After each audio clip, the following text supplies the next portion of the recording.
18 მაისი შიდსით გარდაცვლილთა ხსოვნის დღეა. თარიღთან დაკავშირებით ამ სფეროში მომუშავე არასამთავრობო ორგანიზაციების წარმომადგენლებმა პრესკაფეში შეხვედრა გამართეს და სტატისტიკური მონაცემები წარმოადგინეს. მათი ინფორმაციით დღეისათვის რეგისტრირებულ ინფიცირებულთა რაოდენობა 4000-ზე მეტს შეადგენს. აქედან 1/4 ქალბატონია, 2000-ზე მეტი კი დაავადებული. სტატისტიკის მიხედვით შიდსით საქართველოში სულ 929 ადამიანია გარდაცვლილი. დღესდღეობით საქართველოში გამოვლენილია 4000-ზე მეტი შემთხვევა, 929 გარდაცვალებული და კარგი იქნება თუ საზოგადოება მიაქცევს ამ დაავადებას ყურადღებას, დაინგრევა სტერეოტიპები. ბევრმა არ იცის, მაგრამ AIFSHITS-ი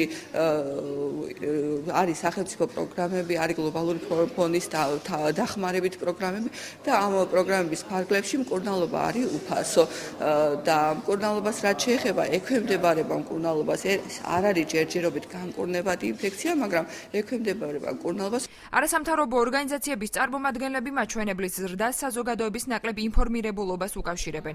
ნათქვამის დასტურად მათ ერთ-ერთ სასჯელახსრულების დაწესებულებაში მომხდარი შემთხვევის მაგალითი მოიყვანეს, როდესაც მედიკოსების არაკომპეტენტურობის გამო პატიმარი შიდზე მკურნალობის კურსს გადიოდა. განმეორებითი ანალიზის შედეგად კი აღმოჩნდა, რომ ის ინფექციის მატარებელი სულაც არ ყოფილა. საპატიმროში არის რაიმე ტიპის სხვა ინსტიტუციაში თუ ჯარში, რასაც გაუკეთებენ, იმან უნდა იცოდეს, რას იკეთებს, თუ თქვენც მოისმინეთ აი ამ საუბრის დროს იყო შემთხვევა, როდესაც ადამიანმა ჩაიტარა რაღაც ანალიზი და იცოდა, რომ იყო ინფიცირებული, მაგრამ აი ამ გადამოწმების შედეგად აღმოჩნდა, რომ არ ჰქონდა ეს ვირუსი, კიდე ხელახალი ჩვენი ტესტის საშუალებითაც იქნა ხელახლა გამოკვლევა, საბედნიეროდ არ აღმოჩნდა ინფიცირებული. საბედნიეროდ გვაქვს შესაძლებლობა, რომ უფასოდ კეთდება ყველა ტესტის კონფირმაცია, ანუ რომ გაიგებ ერთხელ დადებითი, ამერე ამას სჭირდება ძალიან ძვირიანი კონფირმაციის რეაქცია, რომელიც ტარდება მხოლოდ ცენტრალიზებულია და მხოლოდ თბილისში, მხოლოდ შიდსის ცენტრში ტარდება და პრაქტიკულად გამორიცხულია იმის შეცდომა. მით უმეტეს მკურნალობა დაუნიშნესო ამბობს და წამლებს ღებულობა.